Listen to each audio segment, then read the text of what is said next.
और 12 के विश्लेषण में बात करेंगे दो अहम और सियासी खबरों की, जिसमें सबसे पहले बात करेंगे जन आशीर्वाद यात्रा बनाम वन अधिकार यात्रा के। आज ही जहां अमित शाह मंडला से जन आशीर्वाद यात्रा की शुरुआत करेंगे, वहीं कमलनाथ छिंदवाड़ा से वन अधिकारी यात्रा की शुरुआत कर रहे हैं।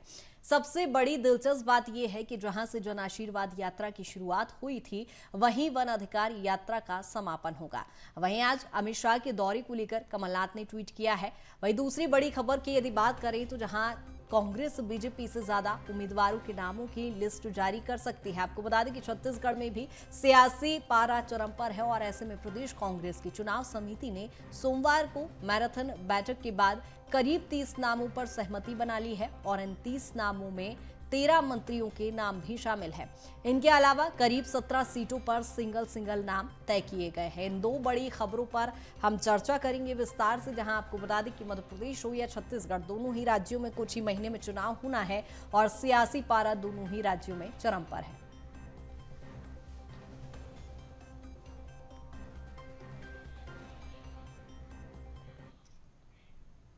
और पहली खबर पर विस्तार से चर्चा कर लेते हैं, जहां आज श्योपुर से चौथी जन आशीर्वाद यात्रा को आज अमित शाह हरी झंडी दिखाएंगे। आपको बता दें कि मंडला और श्योपुर में जन आशीर्वाद यात्रा को आज वो रवाना करेंगे। आपको बताते चले, यात्रा के जरिए आदिवासी सीटों पर बीजेपी की नजर है। मंडला और श्योपुर में अमित शाह जनसभा को संबोधित भी करेंगे। मध्य प्रदेश में आदिवासी बहुल इलाके में 84 विधानसभा सीटें हैं, जिसको लेकर 2018 के विधानसभा चुनाव में बीजेपी ने 84 में से 34 सीटों पर ही जीत हासिल की थी, जिसके चलते अब आदिवासी बाहुल्य क्षेत्रों में बीजेपी पूरा फोकस कर रही है। आपको बता दें कि आदिवासी सीटों पर पूरा बीजेपी का फोकस दिखाया जा रहा है और ऐसे में अब इन 84 सीटों पर बीजेपी अपनी नजर बनाए हुए है।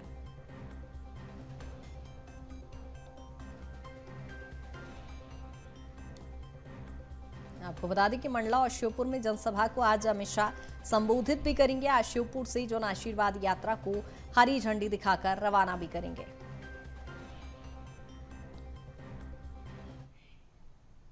वहीं आदिवासी वोटर्स को साधने में जुटी कांग्रेस आज छिंदवाड़ा से पीसीसी चीफ कमलनाथ वन अधिकार यात्रा को हरी झंडी दिखाएंगे।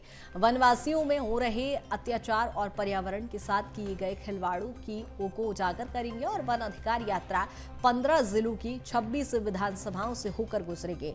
यात्रा का समापन 19 सितंबर को चित्रकूट में होगा। आपको बता दें कि जहां बीजेपी जन आशीर्वाद यात्रा निकाल रही है, वहीं वन अधिकार यात्रा अब कांग्रेस की ओर से निकाली जाएगी। जहां आपको बता दें कि इस यात्रा को हरी झंडी दिखाएंगे कमलनाथ। आपको बताते चले 19 सितंबर को चित्रकूट में इसका समापन होगा। आपको बता दें कि बीजेपी हो या कांग्रेस चुनावी मूड में नजर आ रही है और ऐसे में आदिवासी वोटर्स को साधने में बीजेपी जहां जुटी है, वहीं कांग्रेस भी जुटी हुई है और ऐसे में छिंदवाड़ा से वन अधिकार यात्रा को हरी झंडी कमलनाथ दिखाएंगे। आपको बता दें कि वनवासियों में हो रहे अत्याचार को लेकर ये मामले उजागर किए जाएंगे। वर्ग जानता है कि भारतीय जनता पार्टी ने आदिवासियों पर अत्याचार किए, उनके अधिकार छीनने का काम किया, यहाँ तक कि आदिवासी दिवस तक नहीं मनाने दिया। और दूसरी तरफ कांग्रेस पार्टी, जिसने सदैव आदिवासियों को चाहे वन अधिकार के पट्टे हों, चाहे आरक्षण हो और चाहे विभिन्न तरह की सुविधाएं हों, सब कुछ कांग्रेस ने दिया। राजनीतिक प्रतिनिधित्व भी कांग्रेस पार्टी ने दिया। इसलिए भारतीय जनता पार्टी के झूठ में आदिवासी नहीं आने वाले हैं। आदिवासियों के बीच में कांग्रेस की यात्रा जा रही है। आदिवासी वर्ग के बीच में भाजपा के झूठ की कलई खोली जा रही है और प्रदेश का भोला भाला आदिवासी भूल नहीं सकता है कि किस तरह से आदिवासी वर्ग के नेता के ऊपर भाजपा में अत्याचार हुए हैं। आदिवासियों के ऊपर मूत्र विसर्जन जैसे कार्य तक भाजपा ने किए हैं। इसलिए आदिवासी वर्ग कभी भाजपा को माफ नहीं करेगा। वहीं केंद्रीय गृह मंत्री अमित शाह का आज मध्य प्रदेश दौरा है और वो मंडला और श्योपुर जिले में जन आशीर्वाद यात्राओं को हरी झंडी दिखाएंगे। शाह के मध्य प्रदेश में आने से पहले ही अब सियासत का दौर शुरू हो गया है। आपको बता दें कि मध्य प्रदेश कांग्रेस के अध्यक्ष कमलनाथ ने उन पर निशाना साधा है, उनसे सवाल किए हैं। कमलनाथ ने ट्वीट कर पूछा कि मैं आपसे जानना चाहता हूं कि गुजरात के बोटाद जिले में भगवान बजरंगबली की प्रतिमा को खंडित किया गया है। भगवान के विग्रह पर कालिख पोती गई है वो वही हनुमान मंदिर है जिसका अप्रैल में आपने उद्घाटन किया था। घटना को 4 दिन बीत चुके हैं, लेकिन अब तक आपने अपने मुंह से एक शब्द नहीं बोला। कमलनाथ ने आगे लिखा कि एक हनुमान भक्त होने के नाते मैं आपसे सवाल पूछता हूं, आखिर वो कौन सा स्वार्थ है जिसके लिए आप और आपकी पार्टी आस्था के इतने बड़े अपमान पर चुप्पी साधे बैठी है।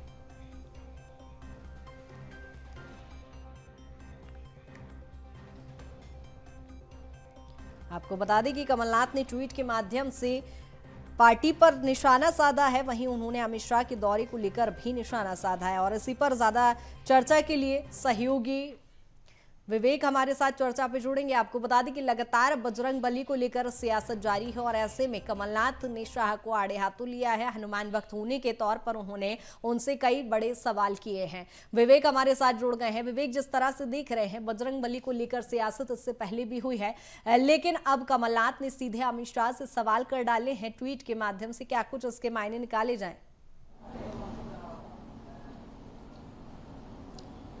बिल्कुल कृतिका, मध्य प्रदेश में चुनावी दंगल है। 1.5 महीने बाद मध्य प्रदेश में आचार संहिता लग जाएगी और 2023 का विधानसभा चुनाव हो। मगर बजरंगबली की यदि बात करें तो बीते दिन मुख्यमंत्री शिवराज सिंह चौहान ने जाम साबरी में हनुमान लोक बनाने को लेकर एक बड़ी घोषणा की है। मगर बात करें छिंदवाड़ा की तो कमलनाथ हमेशा से कहते हैं कि वह हनुमान भक्त हैं और लगातार मध्य प्रदेश की सियासत पर हनुमान भक्त भी देखने को लगातार हनुमान की जो एंट्री है वो हो चुकी है। मगर एक बार फिर कमलनाथ ने जिस प्रकार से अमित शाह के दौरे को लेकर और हनुमान जी की घटना को लेकर, गुजरात की घटना को लेकर तमाम जो क्वेश्चन किए हैं, उसके बाद से मध्य प्रदेश का सियासी पारा कृतिका लगातार बढ़ता हुआ दिखाई दे रहा है। बीजेपी के विधायक रामेश्वर शर्मा ने कमलनाथ के ट्वीट को लेकर कहा कि कांग्रेस पार्टी सनातन धर्म का ठेका ना ले और बात करें मंदिर की तो कहीं ना कहीं जो मंदिर है वो भव्य बनाए जाएंगे। और बिल्कुल विवेक, इससे पहले भी गुजरात और हमने कर्नाटक चुनाव में भी देखी बजरंगबली को लेकर सियासत देखने वाली बात होगी। आखिर इसके परिणाम क्या कुछ निकलते हैं? बहुत शुक्रिया तमाम चर्चा के लिए। और इसी पर ज्यादा चर्चा के लिए 2 मेहमान भी हमारे साथ जुड़ रहे हैं। हमारे साथ बीजेपी प्रवक्ता नेहा बग्गा जी जुड़ रही हैं। मैम, स्वागत है आपका। साथ ही कांग्रेस का पक्ष रखने के लिए संगीता शर्मा हमारे साथ जुड़ गई हैं। मैम, आपका भी बहुत स्वागत है। नेहा जी, पहला सवाल आपसे ही करूंगी। जिस तरह से हम देख पा रहे हैं, हमेशा धर्म की बात बीजेपी करती है, हिंदुत्व की रक्षा की बात बीजेपी करती है, लेकिन जिस तरह से गुजरात में जो हनुमान मंदिर खंडित हुआ है उसको लेकर अब कमलनाथ जी अमित शाह जी से सवाल कर रहे हैं, जवाब अब तक कुछ नहीं आया। देखिए, जिस प्रकार का ढोंग और प्रपंच कमलनाथ जी ने किया है आजीवन, वो तो हम जानते हैं। छिंदवाड़ा में जिस मूर्ति को निर्माण को लेकर वो अपनी फीट थपथपाते रहे, वो प्राचीन मंदिर है जिससे कमलनाथ जी का कोई बहुत कंट्रीब्यूशन नहीं है। ये कमलनाथ जी 3-4 दिन पहले कहाँ थे जब उदयनिधि सनातन धर्म को मलेरिया डेंगू से तुलना कर रहे थे? ये तब कहाँ थे जब इनके दूसरे नेता जो है वो बीमारी बता रहे थे सनातन धर्म को? और कमलनाथ जी तब कहाँ थे जब सोनिया गांधी कह रही थी कि राम का अस्तित्व नहीं है? नेहा जी, ये तो आरोप हो गया। आप बोल रही हैं ठीक है उनका कोई विशेष रोल नहीं रहा, लेकिन उन्होंने ये सवाल किया है। जो घटना घटी है उस पर तत्काल कार्रवाई करने का काम सरकार ने किया है। और इनको क्या कार्रवाई हुई है मैम? तथ्यों को उल्टा ले जाने का काम कौन करता है? ये कांग्रेस पार्टी और इनके जैसे संगठन करते हैं। देखिए, आज मूल तो पूछना पड़ेगा ना कि कमलनाथ जी किस मुंह से सवाल पूछ रहे हैं मंगलवार के दिन। अगर हनुमान भक्त होने के नाते वो तो सवाल कर रहे हैं, लेकिन आप बताइए ना, आप बोल रही हैं कार्रवाई भी हो गई है, क्या कार्रवाई हुई है? ये कैसे हनुमान भक्त हैं जो राम के अस्तित्व पर प्रश्न उठाया जाता है तब अपने मुंह में दही जमा लेते हैं? ठीक है संगीता जी, जिस तरह से हम देख रहे हैं नेहा बग्गा जी तो दावा कर रही है कार्रवाई को लेकर, फिर कमलनाथ जी सवाल कैसे कर पा रहे हैं? हेलो संगीता जी। जी, नेहा जी बोल रही है कार्रवाई हो गई है मामले को लेकर, कमलनाथ जी फिर क्यों सवाल कर रहे हैं? देखिए, अभी तक अमित शाह जी का एक शब्द भी जवाब नहीं आया है। देश के गृह मंत्री जी हैं और एक शब्द भी नहीं बोल रहे हैं। आज हनुमान भक्त सारे परेशान हैं देश के अंदर कि इस तरीके से हनुमान जी को कैसे अपमानित किया जा रहा है गुजरात तो मैम बोलना जरूरी है या एक्शन लेना जरूरी है? नेहा जी बोल रही कार्रवाई हो गई है। देखिए, ये अब बता रहे हैं कार्रवाई हो गई है। जब माननीय कमलनाथ जी का ट्वीट आया था तब तक कोई कार्रवाई नहीं हुई थी। उन्होंने अमित शाह जी से सवाल किए हैं और जनता के हित में सवाल करना क्या बुरा है? और विपक्ष का काम है सवाल करना। ये जवाब देने में इतना डरते क्यों हैं? नेहा जी। अमित शाह जी हर मुद्दे पर बोलने से डरते हैं। चाहे मणिपुर का मुद्दा हो, महिलाओं को निर्वस्त्र करके घुमाया जा रहा हो, उस पर एक शब्द नहीं बोलते हैं। चाहे महिला पहलवानों का जी। मामला, उस पर एक शब्द नहीं जवाब बोलते देने से हैं। बीजेपी भगवानों की कतराती क्यों मूर्तियां है? हमारी आस्था का विषय है, बीजेपी कतई उनको नहीं खंडित कतराती करने का और काम बीजेपी करते ने हैं। और सांस्कृतिक अगर उनसे सवाल आध्यात्मिक पूछ लिया जाए तो उत्थान का डरते काम हैं, किया। घबराते हैं। तो कांग्रेस चाहे पार्टी काशी से आप लोग विश्वनाथ इतना क्यों कॉरिडोर डरते हो, हैं? इस सवाल का जवाब तो दे देना चाहिए नेहा जी को भी। ठीक है, संगीता जी, सुन लेते हैं। लोक हो चाहे हनुमान लोक हो, ये किया किसने? ये भारतीय जनता पार्टी ने किया। जिस गुजरात की बात कर रहे हैं आप, तो नेहरू जी से ही शुरू करिए। सोमनाथ मंदिर का जीर्णोद्धार हो रहा था और राजेंद्र प्रसाद जी का लाइव प्रसारण रोकने का काम श्री जवाहरलाल नेहरू ने प्रधानमंत्री रहते हुए किया। सोनिया गांधी आई तो उन्होंने राम के अस्तित्व पर प्रश्न उठा दिया। यहाँ पर मध्य प्रदेश के उनके एक नेता दिग्विजय सिंह हिंदू टेररिज्म को गढ़ने में लगे रहे, सैफरन टेररिज्म को गढ़ने में लगे रहे। उदयनिधि सनातन धर्म को जो है वो डेंगू और मलेरिया से तुलना कर रहे हैं। तो ये कमलनाथ जी की जो छगन भक्ति है ये जनता ने देखी है और उस प्राचीन मंदिर को जिसको लेकर वो अपनी ब्रांडिंग करते रहे हैं वो जनता जानती है। एक बात बहुत स्पष्ट है कि भारतीय जनता पार्टी ने धर्म की राजनीति नहीं करी है। भारतीय जनता पार्टी के लिए आस्था का विषय है। संगीता जी, यानी क्या ये माना आज- जाए, धर्म की राजनीति कर रहे हैं कमलनाथ चुनावी साल में इस तरह की ट्वीट?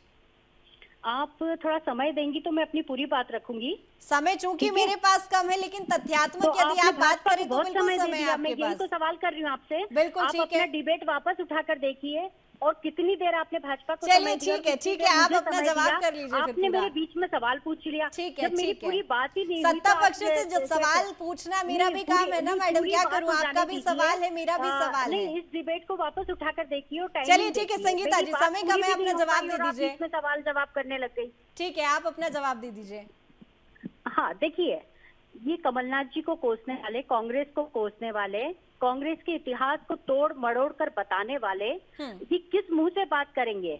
ये जिनकी बहुत बड़ी प्रतिमा इन्होंने बनाकर रखी है ना, पटेल जी की, सरदार वल्लभ भाई पटेल जी की, उन्होंने संघ को बैन किया था। ये वो चीजें भूल गए हैं और उनकी मूर्ति से उनको महापुरुष मानकर और ये अपनी राजनीति चमका रहे हैं। इनके पास तो कोई इतिहास ही नहीं है, किसी भी तरह का इतिहास नहीं है कि इन्होंने देश के लिए क्या किया है, देश के लिए क्या बलिदान दिया है। चलिए संगीता जी, ये तो देखिए फिर इतिहास की बात होगी, इतिहास की बात होगी, फिर तो ऐसे हम दिन भर इस पर चर्चा करें तो शायद कम पड़ जाएगा। मैं वहीं लेकर जा रही हूँ, आप सुनना नहीं चाह रही हैं या तो। मैं वर्तमान की घटना की बात कर रही हूँ मैम, मेरे पास यदि इतिहास पर बात करने के लिए हो तो बहुत समय चाहिए उसके लिए। वर्तमान घटना है, वो नेहरू जी की बात कर रही है, वो वर्तमान घटना है। आप दोनों ही प्रवक्ता फिर तो मुद्दे से भटक रहे हैं। नेहा जी, एक लास्ट आज से 40 साल पुरानी बात कर रही हैं। ठीक है, और आप उसको पुरानी घटना नहीं बोल रही हैं। ठीक है नेहा जी, बड़ा आश्चर्य, इसका जवाब दीजिए कि नेहा जी ने नेहरू संगीता जी के जी बारे जो में बोला, अपनी आप उसका जवाब दीजिए। वो वर्तमान घटना है क्या? वो वर्तमान घटना है क्या? वो वर्तमान घटना है क्या? वो वर्तमान घटना है क्या? वो वर्तमान घटना है क्या? आप नेहरू जी के बारे में, नेहरू जी के बारे में नेहा जी ने बोला। चलिए ठीक है नेहा जी, आपने की बात तो इतिहास की कर दी, कहाँ नेहरू जी की बात आप बीच में ले आई है। क्या अमित शाह जी जवाब देंगे इस बात को लेकर? जब गुजरात की बात चल रही तो नेहरू जी की कहाँ से लेकर आ गए? नेहा जी, अमित शाह जी जवाब देंगे इस बात को लेकर? तरीके से यदि आप लोग डिबेट करेंगे, मंदिर गुजरात में ही है मैडम, मजबूत रखेंगे, अपना जीके थोड़ा सा। ठीक है संगीता जी जवाब सुन लेते हैं। डिबेट नहीं हो पाती, आप जवाब मेरा ये जब मैं जब बोल रही थी, जब ये बोल रही थी, संगीता जी जवाब ले लेते हैं नेहा जी से। अमित शाह जी कब तक इस मामले को लेकर जवाब देंगे, कब संज्ञान में लेंगे, कब कार्रवाई होगी? समझ में आ रही है मुझे कि किस तरीके से भारतीय जनता पार्टी और मैं आपको अंतर एक चीज बता दूं, आप बताती हूँ, आप बताइए वर्तमान घटना की क्या इन्होंने नेहरू जी का नाम। संगीता जी आप जवाब भी तो नहीं सुनना चाहती हैं? नहीं, मैं आपको जवाब दे रही हूँ, आप बीच में बोलते हैं कि वर्तमान, लेकिन जवाब आप क्यों देंगी? नेहा जी जवाब दी ना। बात कर रही है, फिर मैं सवाल करती हूँ। अब आप केवल समय बर्बाद कर रही हैं, आपका जवाब हो चुका है। ठीक है, आप दोनों ही मेरे हिसाब से इतिहास पर यदि बात करना चाहती हो तो मेरे पास बहुत कम समय है। बहुत शुक्रिया संगीता जी तमाम चर्चा के लिए। नेहा जी आपका भी बहुत शुक्रिया तमाम चर्चा के लिए।